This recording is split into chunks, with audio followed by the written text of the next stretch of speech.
I got home early. No traffic, no delays.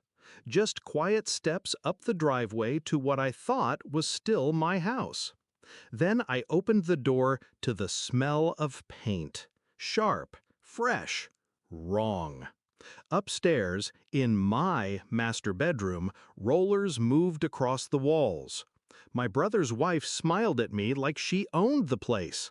"We're renovating it before moving in." My brother nodded. My parents laughed. And that was the moment the floor beneath my life cracked. Backstory.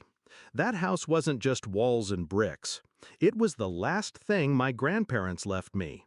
A title deed with my name on it. No co-owners, no strings. My sanctuary, my safety. I had trusted them, my family, to respect that, to respect me. But standing there, watching them paint over my life, I realized trust was something they had sold long ago. Discovery of betrayal. The signs had been there, faint brushstrokes of betrayal I hadn't seen. My mother pushing me to spend more time at work. My father joking about how much space I wasted. My brother showing up uninvited, measuring walls with his eyes. And now, the bold truth. They never saw me as the owner, just a placeholder. They wanted me gone, but I wasn't leaving. Shift in mindset. I didn't scream, I didn't argue, I didn't demand they put down the rollers. I simply said, "Interesting," and walked back out. That night, I spread the deed across my table. The ink was clear. The signatures were valid. I was the sole owner. So I asked myself, if they want to play dirty, how much dirt can I bury them in? Execution of the plan. Step 1, the police. Not the panicked kind, not a desperate call. A calm, documented report of trespassing and unlawful property damage. Photos of the wet paint. Names of every person present. Step 2, the locks. Changed overnight. Receipts kept.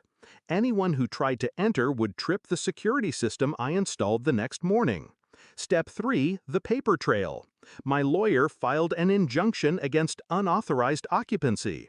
Every legal nail hammered quietly, while they still laughed in the comfort of their stolen space. Climax. The next morning the phone rang. My mother's voice was shrill, cutting through the line.